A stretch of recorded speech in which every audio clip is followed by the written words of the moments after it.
अस्सलाम वालेकुम स्टूडेंट्स। तो आज हमारा टॉपिक है हिस्ट्री का, the golden age of the Muslim, chapter number 2 history का। So the golden age of Muslims बड़ा पीरियड जहाँ पे मुसलमानों ने हर फील्ड में बहुत अचीवमेंट हासिल की थी। ये जो पीरियड था ये 8th सेंचुरी से 14th सेंचुरी के दरमियान अब्बासिद की हुकूमत में ही हुआ था।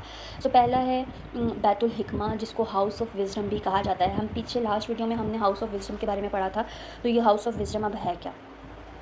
अबू जाफ़र मंसूर ने ये फाउंडेशन बनाई थी, जिसका नाम पहले था दारुल तराजुम। जैसे तर्जुमा हम कहते हैं ना, ट्रांसलेट करना, तर्जुमा, तो तर्जुमा से तराजुम का वर्ड निकाला गया है, जिसका मतलब है कि चीज़ों को, बुक्स को ट्रांसलेट करना अरबिक में। उसके बाद हारून रशीद हमने पीछे नाम पढ़ा था, जिन्होंने ये दारुल तराजुम का नाम चेंज करके बैतुल हिकमा रखा था, जिसका नाम मतलब है हाउस ऑफ विजडम, और उस डिपार्टमेंट की बुनियाद रखी थी हारून रशीद ने ही। तो ये याद रखना कि बैतुल हिकमा का पुराना नाम क्या था और ये किसने चेंज किया था, ठीक है, और इसका मतलब इसमें काम क्या होता है। अब आज जो पहले साइड बॉक्स पे Umayyad and the Abbasid art and architecture features अफूयन ऑफ मेडिटेरियन, ओके, इसमें कुछ ऐसा इंपॉर्टेंट नहीं है, तो इसको हम स्किप कर देते हैं। ये डायग्राम इसके नीचे जो लिखा हुआ है वो भी एक दफ़ा आप लोग देख लीजिएगा, ठीक है। ये हाउस ऑफ विजडम कहाँ पे है, इराक़ में है। So during this period, the world best philosopher, thinker, artists were invited to Baghdad. इस पीरियड में दुनिया के जितने भी अच्छे फ़िलासफ़र, थिंकर, आर्टिस्ट थे, उन सबको बगदाद में बुलाया गया, ताकि जो ग्रीक काम उन्होंने किया हुआ था, ग्रीक में, रोमन में, पर्शिया में, एंड इंडियन स्कॉलर्स को, इन सबको बुलाया, ताकि सारी चीज़ें जो जो इन्होंने काम किया है पर्शिया में, हर चीज़ में, उसको ट्रांसलेट किया जाए अरेबिक में। मामूर रशीद ने किंग ऑफ रोम को से आस्क पूछा to provide ancient Greek books of Socrates, Aristotle, Plato and other philosopher. या इसने मामूर रशीद ने किंग को बोला, रोम के किंग को, कि हमें ना ये बुक्स दे दो, हमने चीज़ों को ट्रांसलेट करना है। Once these books were translated, अगर जब हम ये बुक्स को ट्रांसलेट कर देंगे, हम इसकी there will be need for dictionary to use them, फिर हमें ज़रूरत पड़ेगी डिक्शनरी की। Khalid bin Ahmad Basri compile the first Arabic dictionary, तो उन्होंने पहले बंदे खालिद बिन थे जिन्होंने अरेबिक डिक्शनरी बनाई थी। अब आजकल उर्दू में भी है, इंग्लिश में भी है, तो जो पहली अरेबिक में डिक्शनरी बनी थी वो बनाई थी खलील इब्ने अहमद बसरी ने। सो ये जो पूरा इरा कहलाता है, ये ट्रांसलेशन का इरा कहा गया, कि चीज़ों को या बुक्स को इन्होंने जिसने ट्रांसलेट किया, तो इसलिए इसको कहा जाता है। और ये कब से कब तक किया, वो ये था डेट 750 से 850 तक। तो इसमें आपने याद ये करना है कि ये जो इम्पॉर्टेंट बताए हैं कि पहले बंदा कौन था जिसने डिक्शनरी, अरबिक डिक्शनरी को कंपाइल किया था, खलील अहमद इब्ने बसरी थे। मामूर रशीद ने किस बादशाह से कहा था कि हमें ये बुक्स प्रोवाइड कर दें एंशिएंट ग्रीक की, और कौन कौन से इनवाइट किया, क्या क्या था बगदाद में कि आओ और ट्रांसलेट करें बुक्स को। तो ये छोटे छोटे जो पॉइंट्स हैं, ये आप लोग कवर कर लीजिएगा, किसने कब क्या किया। ये टॉपिक और इससे जो नेक्स्ट टॉपिक है वो बहुत इंपॉर्टेंट है, दोनों आप लोगों को अच्छे से आने चाहिए, ठीक है। उसके बाद library. So the Abbasids were fond of books, hence libraries were built almost everywhere, क्योंकि अब्बासिड डायनेस्टी, अब्बासिड जो थे वहाँ पे ज़्यादातर ट्रांसलेशन या बुक्स का, उनको बुक्स पे ज़्यादा फोकस था, ट्रांसलेशन पे था, तो इसलिए उनको हर जगह पे अब हमें लाइब्रेरीज़ नज़र आ रही थी, उन्होंने बनाना शुरू कर दी। इन द प्लेसेस ऑफ खलीफा, सुल्तान, वज़ीर, नोबल्स, हर जगह पे लाइब्रेरीज़ थी। So there were libraries attach to the मस्जिद, इवन मस्जिद में भी लाइब्रेरीज़ को अटैच किया गया था। Most of this libraries were upon to the public, open to the public. कुछ लाइब्रेरीज़ ऐसी थी जो कि क्लोज थी, लेकिन ज़्यादातर जो ऐसी थी जो कि आम लोगों के लिए भी खुली हुई थी, कि लोग वहाँ से जाके पढ़ सकते थे। So the master translator of that time, जो उस टाइम पे जिसने ज़्यादा बुक्स को ट्रांसलेट किया था, जिसको कहा गया है मास्टर, उनका नाम है हुनायन इब्ने इशाक ने ज़्यादातर जो कलेक्शन थी ग्रीक मेडिकल बुक्स की, वो इन्होंने ट्रांसलेट की थी। तो ये इनका नाम आपको याद हो कि ज़्यादा बुक्स जो थी मेडिकल बुक्स, वो किसने ट्रांसलेट की थी। इनमें फेमस पीसीज इसका था गलीन एंड हिपोक्रेट का, तो ये आपको पता हो, ठीक है। उसके बाद हम नेक्स्ट हमारे पास आता है Thabit ibn Qurra, also translated Greek word by Greek scientist. ये जो बुक थी ये वाली तहबित, ये भी ग्रीक साइंटिस्ट ने, मैथमेटिक्स ने, एरिस्टोटल ने, such as Apollonius, Archimedes and Euclid and Ptolemy, मतलब इन सब ये बंदे हैं, इन सब ने ये बुक्स, इस बुक को ट्रांसलेट किया था, इन बुक्स को। तो ये छोटी छोटी चीज़ें हैं जो आपने एक दफ़ा ध्यान से देख लेना कि इन्होंने किस किस ने किया था। यही इंपॉर्टेंट पॉइंट्स आपसे शॉर्ट क्वेश्चंस में एमसीक्यूज़ में पूछे जाएंगे।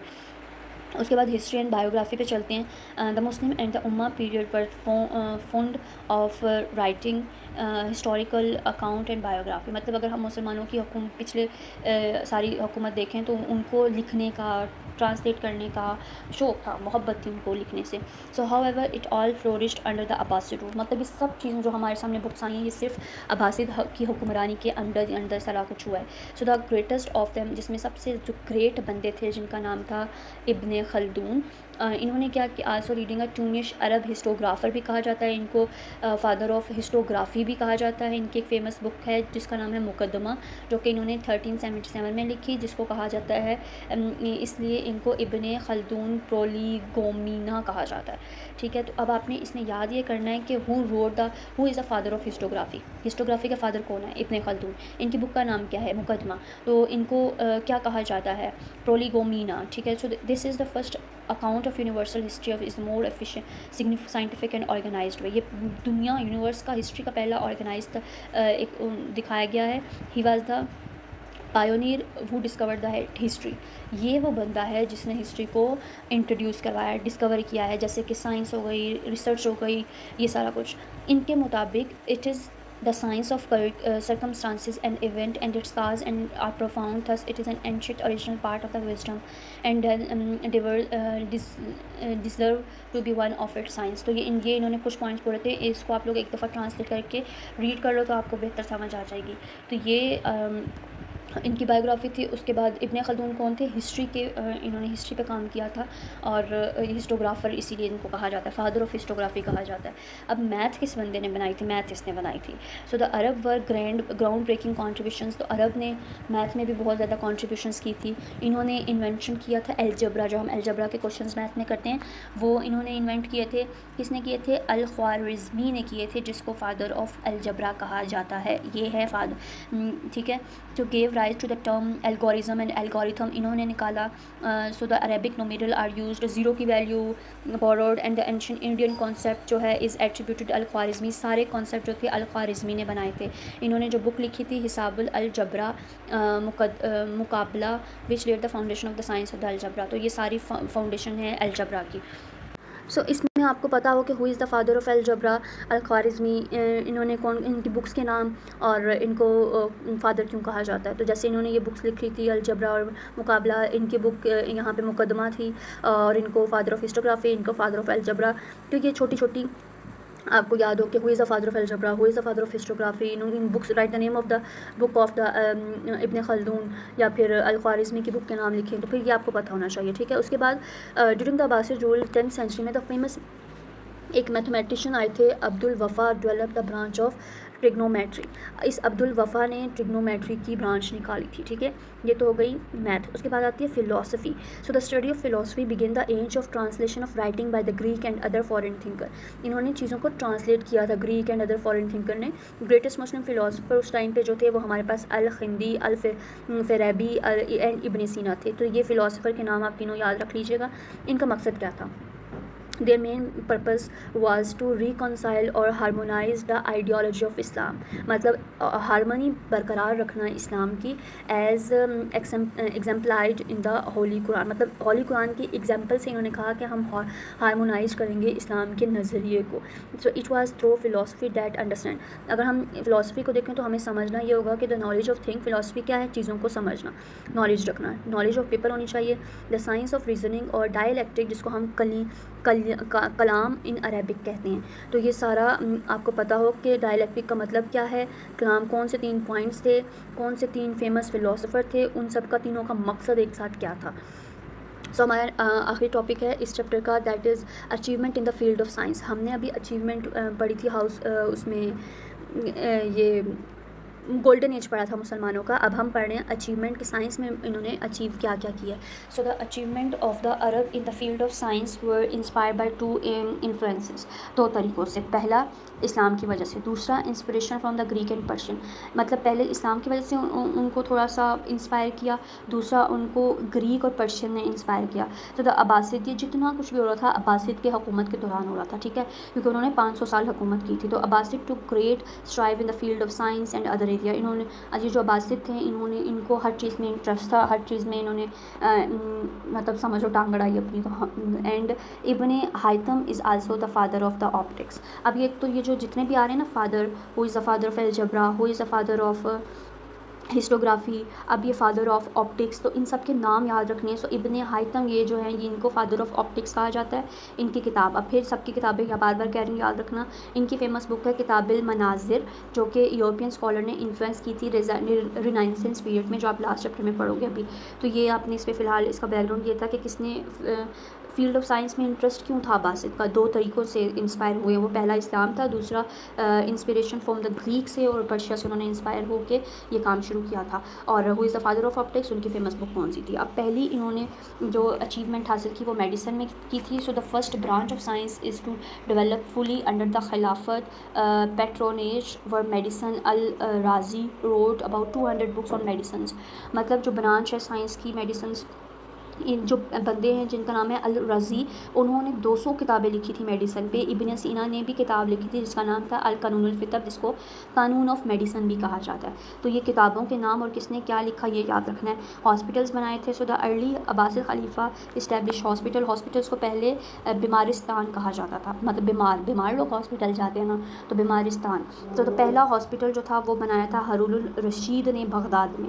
तो ग्रेजुअली 34 हॉस्पिटल्स बन गए थे उस पूरी हुकूमत के अंदर, खिलाफत के अंदर।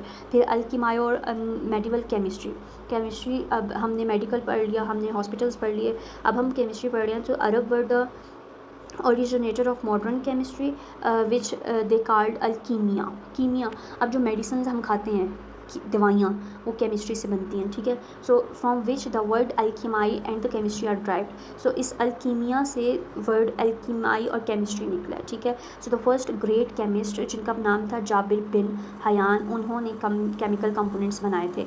तो नाम इनका याद रखना, जाबिर बिन हयान। इन्होंने बुक्स लिखी केमिस्ट्री पे और इनकी कुछ बुक्स आज भी मौजूद हैं।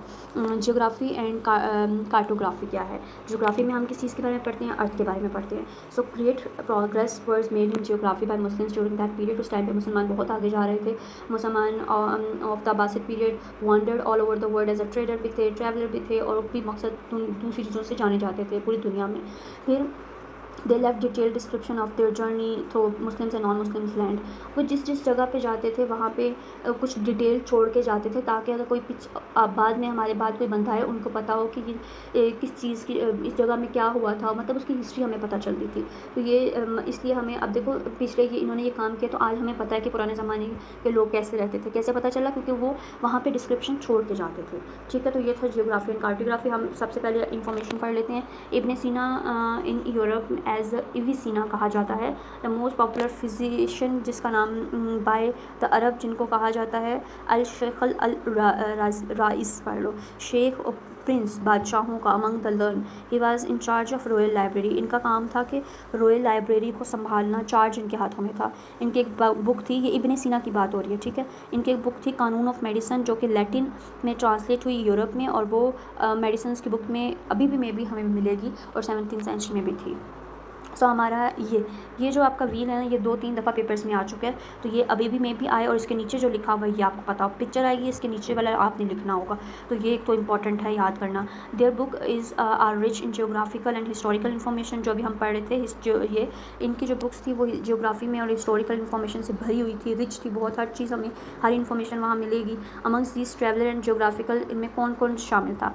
इब्ने वज़ील अल याकूबी, जिनको फादर ऑफ मुस्लिम जियोग्राफी भी कहा जाता है, इन्होंने किताब लिखी किताबुल बुलदाद, बुक्स ऑफ कंट्रीज़। सो एक चीज़ यहाँ पे मैं बार बार बोल रही हूँ, हर फादर के नाम, who is the father of algebra, historiography, father of geography, तो उनकी एक एक बुक जो खास है वो सारी याद हो।